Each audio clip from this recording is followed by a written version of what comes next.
مشايخنا ومعلمينا وزوي المبروك علينا، خصوصا إلى صاحب الكتاب شيخ الإسلام حجة الإمام سيد الحبيب عبد الله بن علوي الحداد الحضرمي الشافعي وسائر سادتنا والصديق من الفاتحة. أعوذ بالله من الشيطان الرجيم. بسم الله الرحمن الرحيم. الحمد لله رب العالمين الرحمن الرحيم مالك يوم الدين إياك نعبد وإياك نستعين اهدنا الصراط المستقيم صراط الذين أنعمت عليهم غير المغضوب عليهم ولا الضالين آمين يا رب.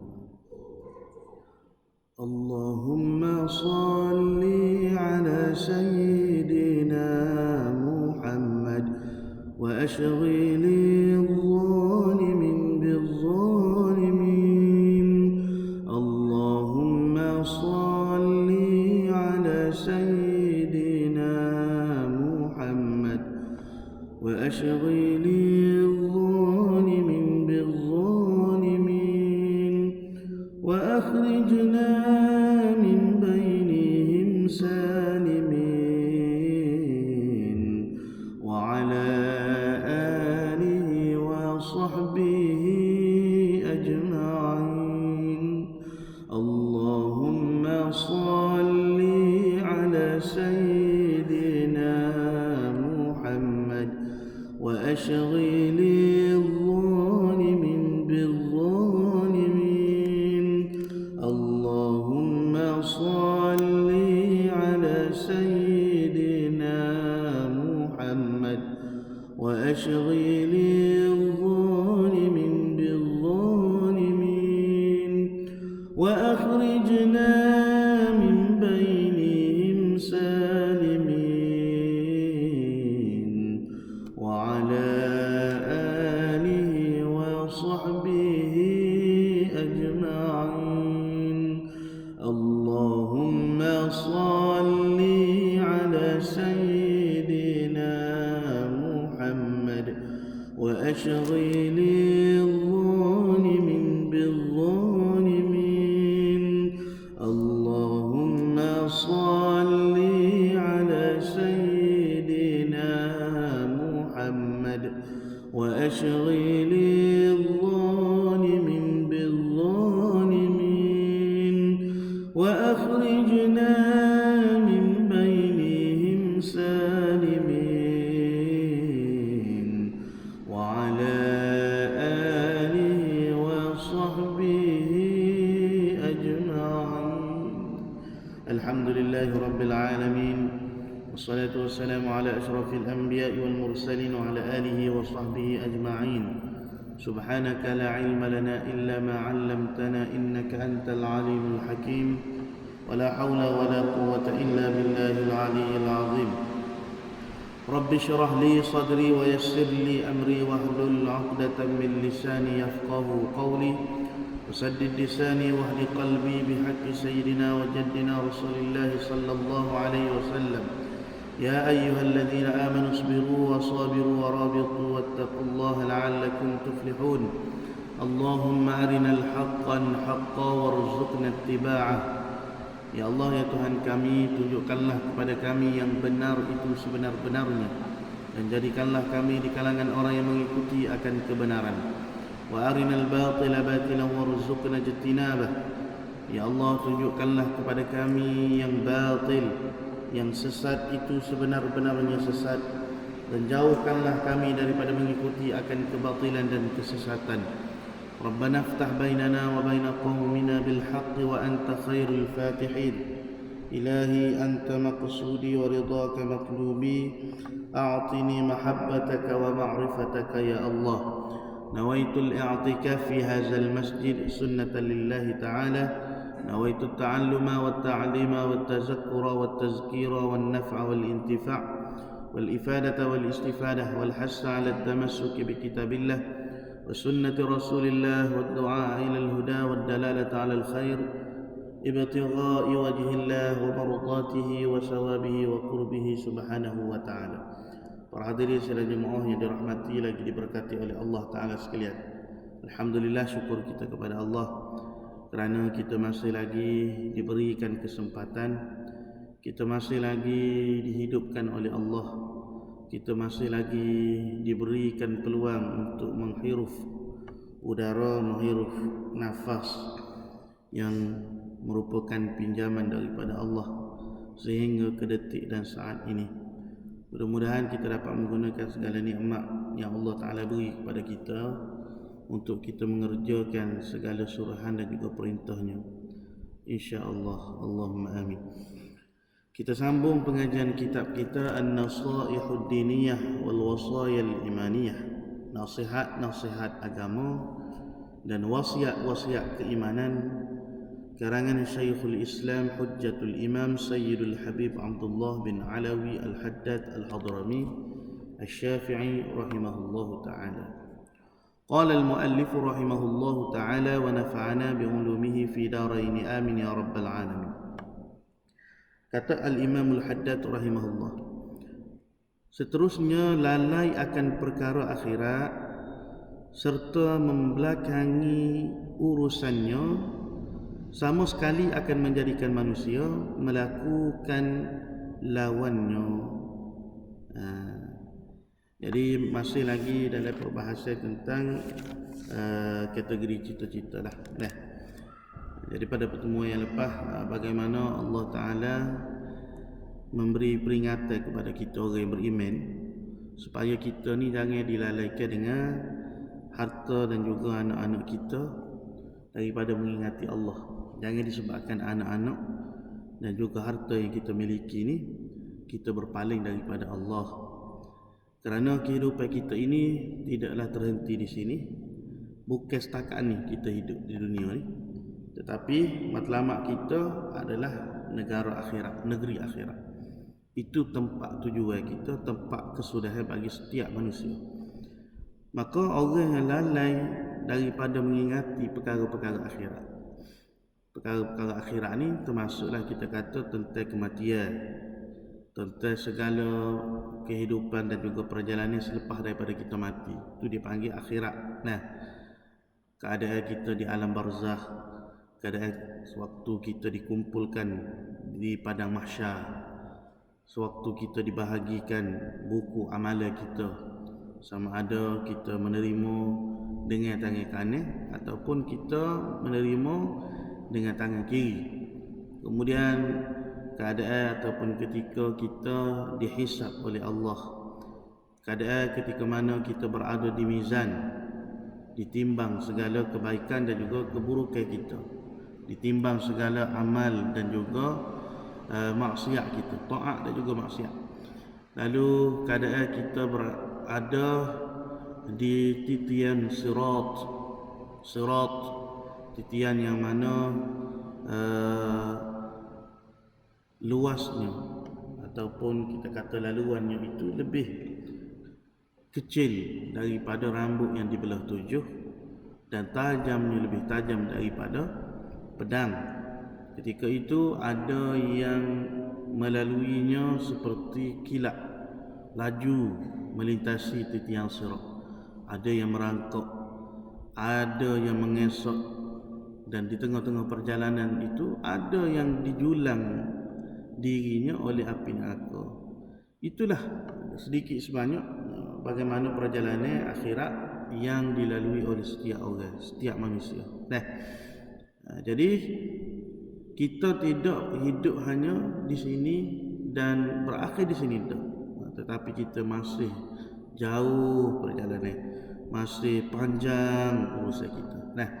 Sebab itulah Allah Ta'ala sebut di dalam Al-Quran, A'udzu billahi minasyaitonir rajim. Ya ayyuhalladzina amanu taqullaha haqqa tuqatih wa la tamutunna illa wa antum muslimun. Wahai orang-orang yang beriman, ittaqullaha haqqa tuqatih, bertakwalah kamu kepada Allah, takutlah kamu kepada Allah dengan sebenar-benar takut, dengan sebenar-benar takwa. Wala tamutunna illa wa antum muslimun, dan jangan sekali-kali kamu mati kecuali kamu berada di dalam keadaan seorang Islam, seorang Muslim. Jadi ayat ni kita biasa dengar setiap minggu. khatib dia akan baca ayat berkenaan dengan takwa.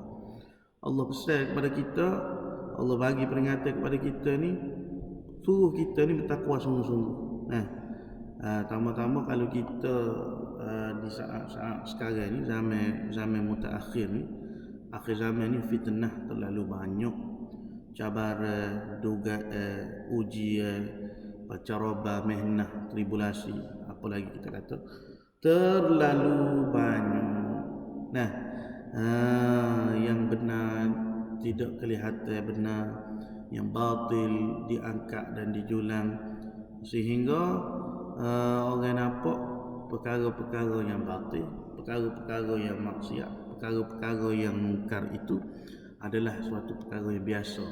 Hingga orang yang melawan arus dunia, orang yang berpaling daripada dunia ni pula akan dipandang serong, akan dipandang orang yang jumuk, akan dipandang orang yang konservatif dan sebagainya lah. Baik. Jadi kata Imam Haddad, orang yang lalai daripada mengingati perkara akhirat, kemudian dia membelakangi urusan tentang akhirat ni, maka akan menjadikan manusia ni melakukan perkara yang sebaliknya. Jadi orang kita ni dia ada dua lah, dipanggil ahli dunia ataupun dipanggil juga sebagai ahlul hawa, ahli kepada nafsu, ahli kepada hamba kepada nafsu. Allah Ta'ala sebut dalam ayat Al-Quran, ara'aita man ittakhidha hawa, ara'aita man ittakhadha ilahahu hawa. Adakah kamu tak lihat bagaimana setengah daripada manusia tu dia menjadikan hawa nafsu dia tu sebagai Tuhan dia. Benda hak nafsu nak ni dia turut berlaku, hamba pada nafsu. Jadi nafsu kita ni memanglah tak ada benda lain, kerjaan dia nak mengajak manusia ke arah kejahatan.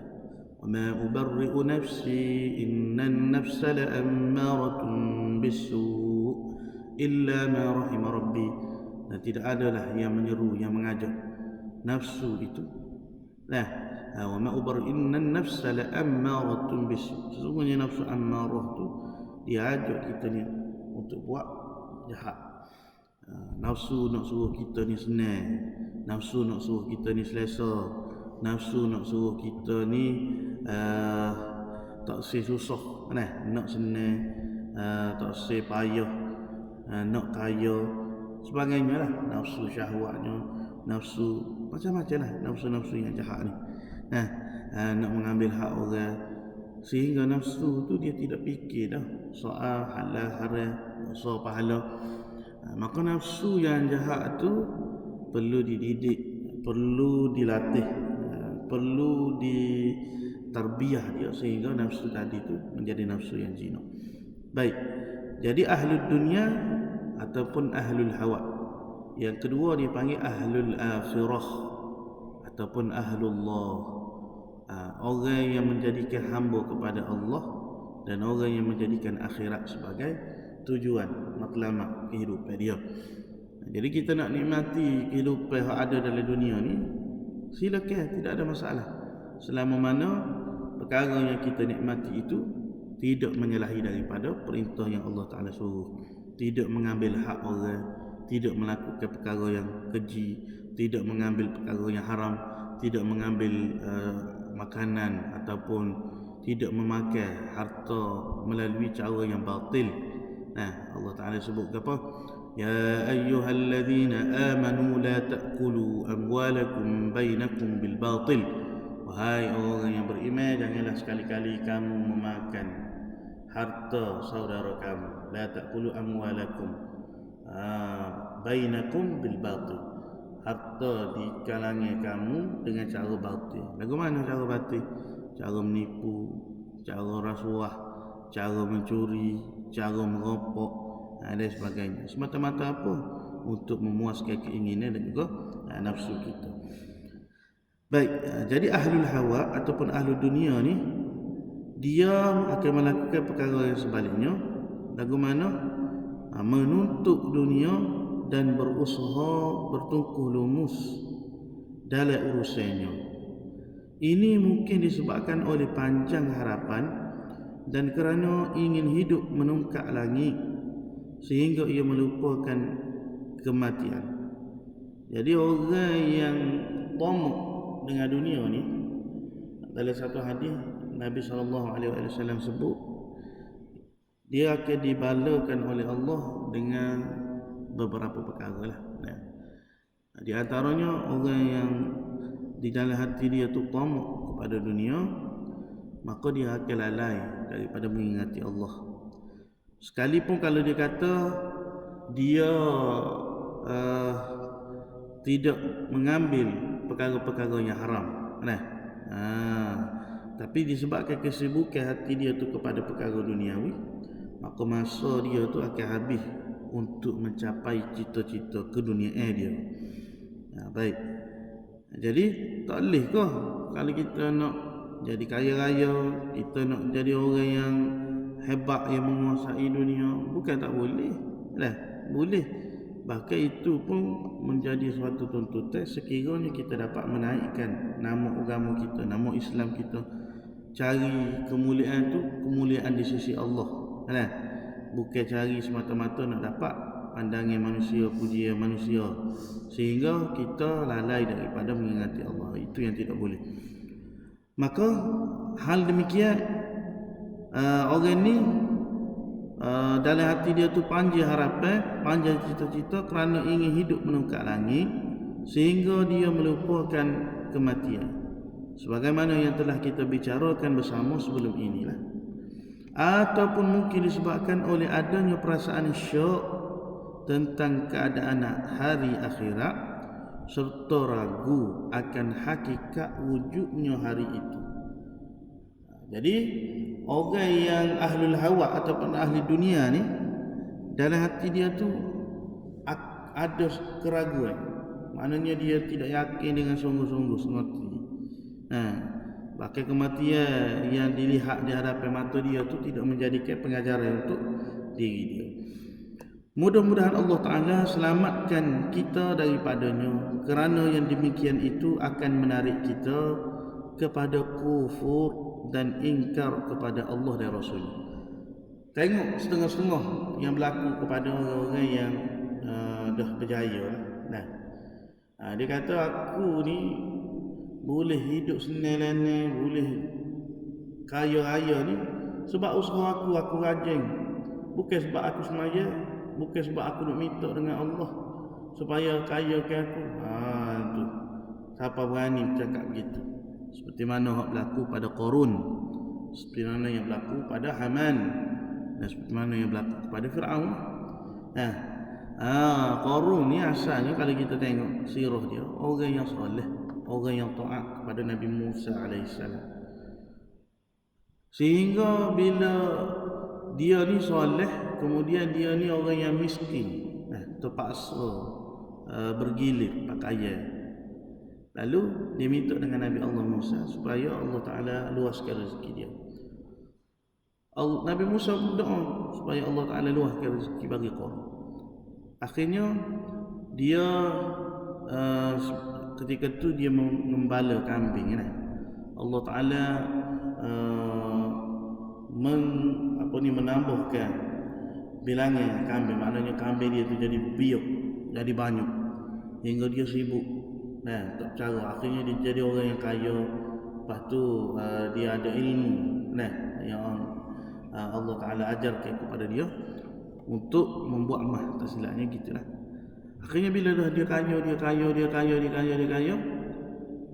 dia pun berpaling daripada ajaran agama, berpaling daripada perintah Allah, berpaling daripada ketaatan. Nabi Musa tanya apa?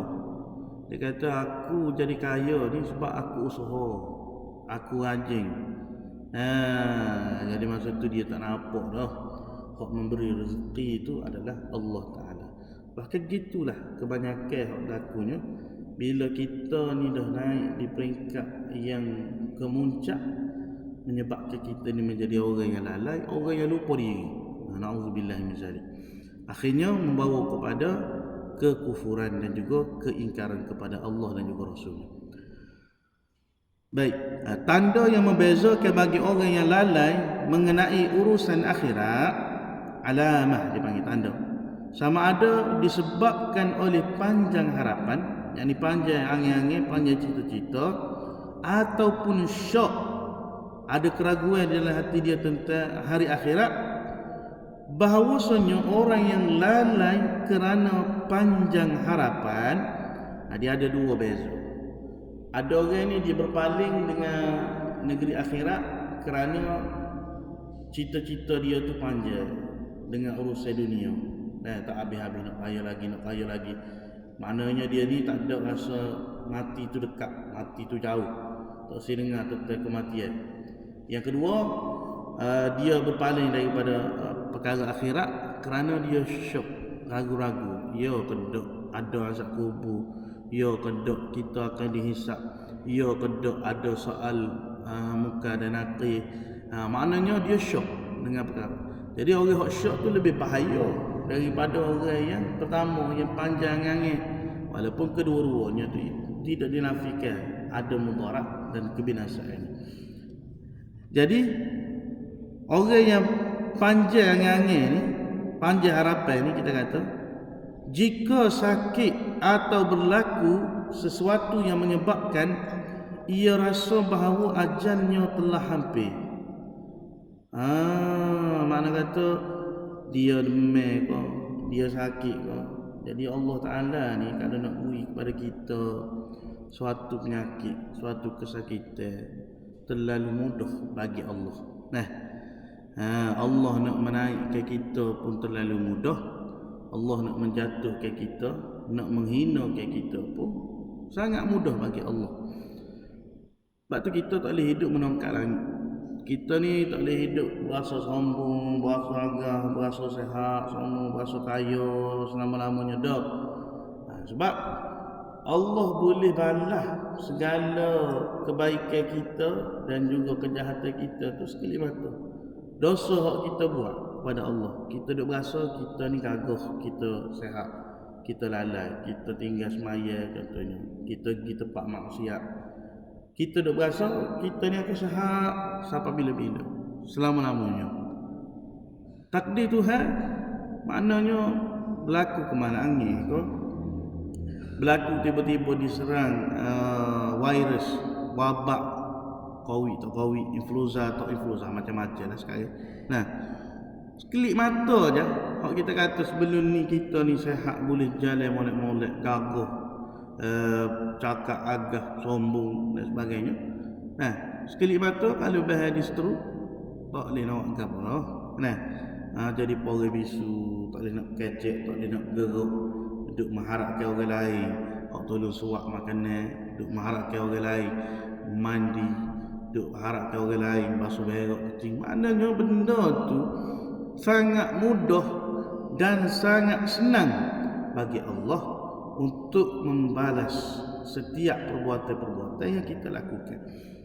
Sebab tu jangan sombong. Jangan sekali-kali kita sombong. Kalau Tuhan beri kepada kita peluang, boleh sihat lagi. Bangun tidur sihat, bangun tidur boleh celak mata, bangun tidur boleh gerak angin, boleh gerak kaki, boleh jalan, boleh bangun.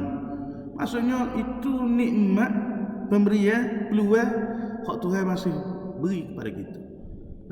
Ada orang kadang-kadang bangun tidur mari berak kepala, Allah tak tahulah buat apa, migraine ke, darah tinggi ke, panggil bahasa sengat. Jadi itu sangat mudah bagi Tuhan, dengan tidak ada apa-apa sebab, tidak ada apa-apa punca, dibahan penyakit, dibahan macam-macam lah kita kata. Jadi kita boleh bernafas, bukan setakat kita sedup oksigen tu, bahkan kita boleh hembuh. Kalau sedup je tak boleh nak hembuh, sekak dada dan sebagainya. Maknanya sesara juga hidup kita ni. Jadi semua tu dia panggil pemberian-pemberian Allah yang Allah beri kepada kita, supaya kita ingat kepada Dia, supaya kita mensyukuri nikmat yang Tuhan beri kepada kita, dan supaya kita dekat dengan negeri akhirat, supaya kita dekat dengan saat kematian. Baik, Jadi orang hok dilalaikan hati dia daripada mengingati akhirat kerana panjang cita-cita dan harapan dia, maka di saat dia sakit ataupun berlaku sesuatu yang menyebabkan dia rasa yang ajalnya telah hampir tiba, maka ketika itu sentiasalah dia ni menyebut-nyebut tentang keadaan akhirat, merasa kesal kerana mencuaikan amalannya di waktu dia sihat. Maka ketika itu dia bercita-cita, dia berharap agar Allah menyembuhkannya semula supaya dia dapat mengerjakan amal soleh. Jadi bila Tuhan beri kepada kita ni kesihatan yang baik, itulah peluang yang terbaik untuk kita memperbanyak taat. Setengah orang relax dulu, muda-muda ni kita enjoy dulu, kita buatlah perkara-perkara yang kita nak, perkara-perkara yang kita suka. Nanti dah masuk 50, dah masuk 60, barulah kita mari masjid, barulah kita mengaji, barulah kita menadah, barulah kita pergi dengar. Tu dia panggil angin-angin dia, cita-cita dia. Nanti pecah-pecah esok. Jadi waktu Tuhan bagi kesenangan, waktu Tuhan bagi kesihatan, waktu Tuhan bagi kelapangan, dia tidak menghargai. Sebab itu kata Rasulullah sallallahu alaihi wasallam, dua nikmat yang selalu manusia ni kufuri. Tapi setelah mana hilang kedua nikmat ni, barulah dia rasa betapa berharganya nikmat tersebut. Pertama, nikmat ketika mana kita sehat ataupun ketika mana kita muda. Yang kedua, nikmat ketika mana kita lapang. Lapang ni makna kita tidak sibuk. Ada orang kadang-kadang dia diberi oleh Allah Ta'ala akan kesihatan lagi kelapangan, maka dia guna kedua-dua nikmat tu untuk dia buat taat. Maka orang ni orang yang berjaya. Ada setengah orang dia lapar, maknanya pecing dah, tak ada kerja buat. Dulu muda-muda sibuk kerja pagi, petang, siang, malam, tak ada waktu lah, maknanya menghambakan diri sungguh dalam dunia pekerjaan. Sehat tapi sibuk. Ada orang dia tak sibuk dah, tapi tidak diberi nikmat kesihatan. Mari dah penyakit tu banyak, penyakit ni banyak. Walaupun pecing, orang lain boleh pergi jalan, boleh menikmati macam-macam kehidupan. Dia tak ada kerjaan lain, maknanya check in dia di hospital. Makna Tuhan tak beri kepada dia nikmat kesihatan, walaupun dia menikmati nikmat kelapangan.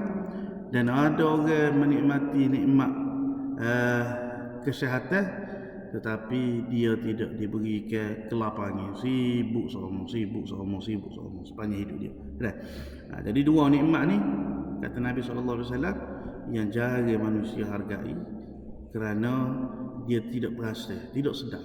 Maka kalau kita ni diberi oleh Allah nikmat sihat, lepas tu nikmat lapar, ada masa, maka manfaatkan perkara tersebut, manfaatkan nikmat tersebut. Baik. Kemudian tetapi jika lalainya, yakni lalai daripada mengingati akhirat kerana syok dan ragu, maknanya ada dalam hati dia keraguan tentang negeri akhirat, tentang azab seksa, janji syurga neraka, maka semua itu tidak akan berlaku padanya. Berlaku lagu mana? Kalau marilah sakit ke, teruk ke, gapo ke, dia tak ada rasa keisafan di hati dia, tak ada berasa dekat dah nak mati. Tak ada berasa nak tobat pada Tuhan, tak ada berasa nak menggandakan ketaatan, tak ada berasa nak buat kebajikan, tak ada berasa nak qada segala semaya-semaya yang pernah ditinggalkan, puasa-puasa yang pernah ditinggalkan, tak ada rasa bersalah nak selesaikan hutang-hutang orang. Orang ni kadang-kadang begitulah. Tuhan bagi hing tu banyak kali dah. Kita sihat, contoh. Kita sihat, orang bagi amanah kepada kita. Orang beri wasiat, orang tua meninggal contoh. Orang tua mungkin adalah tok kita ko, tok nye kita ko. Jadi saka ada bahagian hak adik-beradik kita ko, tak kiralah hak siapa-siapa orang amanah pada kita. Maknanya mu jaga molek, sesok mu serah amanah ni kepada orang hak berhak menerima. Kat kita ni bukan harta kita, bukan milik kita. Duk berasa tak apalah, nanti-nantilah. Nah, duk berasa pitih, tanah, duit, apa sajalah kita kata, hak dia. Jadi berasa saya nak serah hak orang tu serta merta. Aduk main tangguh. Hingga mari sakit. Dah mari sakit, tak ambil pengajaran, tak ambil peringatan lagi. Nah, adik-adik mari kata, marilah kita pergi jabat tanah, sesah-sesah kepada hak wajib, sesah-sesah lalu biar jelas hak mana milik orang tu, hak mana milik orang ni. Oh, tak apalah. Oh, marah pula dia, adik-adik. Mu nak suruh aku mati dah kau. Nah, lepas tu kadang-kadang setengah orang tu ada benda hak tak jelas. Nah, anak-anak ni tanya tu bukan sebab nak gila ke harta mak ataupun ayah. Jangan salah faham. Sebab benda hak perlu kita selesai waktu kita hidup, selesai. Bila dah mati, dia jadi panjang cerita. Dia kena banyaklah kena ukah ni. Pas kadang-kadang kalau bak tanah ni pula, Allah, hubungan keluarga boleh terputus, boleh balah. Adik-beradik, abang dengan adik balah tak tegur. Abang mungkin. Maksudnya kita tak rasa benda tu berlaku di kemudian hari. Penyesalan yang menyebabkan terputusnya hubungan silaturahim. Jadi kadang-kadang ialah kita anak kita tanyalah, mak ayah apa ayah ataupun mak kita tak apa nak sihat dah, nak dekat sangat dah. Mana selesai? Ada setengah orang dia kata, oh mu masa ni juga duk tanya. Iya. Maksudnya cara kaedah kita tanya tu pun kena ada kesesuaian, kena ada hikmah lah. Mudah cerita kita kata. Nah, sebab apa? Sebab kalau dah orang tua meninggal, dia jadi susah, dia jadi payah. Nah, sama macam orang yang kita kata yang diberi amanah sebagai pemegang amanah, dia hak sepatutnya suruh. Tak saya serah. Sebab apa? Sebab duk berasa dia ni panjang lagi hidup. Duk berasa dia ni lambat lagi mati. Allah. Nah. Lepas bila begitu nak pegang lagi. Duk berasa pitih tu pitih dia. Nah, hingga bila dah mati, orang hak hidup mari tutup pada keluarga. Mana hak dulu ada arwah suruh pegang, gi ambo. Oh, okey keluarga ni kata. Oh, ada dalam bank. Marah pula. Kahwin ni mari nak tutup hak dia. Nah, pas suami demo dulu, isteri demo dulu, ayah demo pun. Tak kira lah maknanya waris ni. Bapa yang tak selesai lalu waktu dia hidup, waktu sebelum dia meninggal. Dah bila meninggal, mula nak ngukit, mula nak kata huduh, mula nak kata macam-macam lah. Jadi ini isu yang realiti, hak betul berlaku. Nah, hak berlaku dalam masyarakat kita. Jadi bila begitu, nyanyo pada orang mati lah. Sebab apa? Sebab dia masih ada hak dengan manusia, hak masih hidup. Nah, lepas tu hak dia tu tak akan lepas tu di akhirat tu. Mana kalau dia ada hutang dengan orang, waris ni tak tolong selesai, sesok dia kena pergi cari orang yang pernah dia berhutang di akhirat. Tak lepas dia. Jadi kita nak mudah di dunia ke, nak susah di akhirat. Ataupun nak mudah di akhirat ke, nak susah di dunia.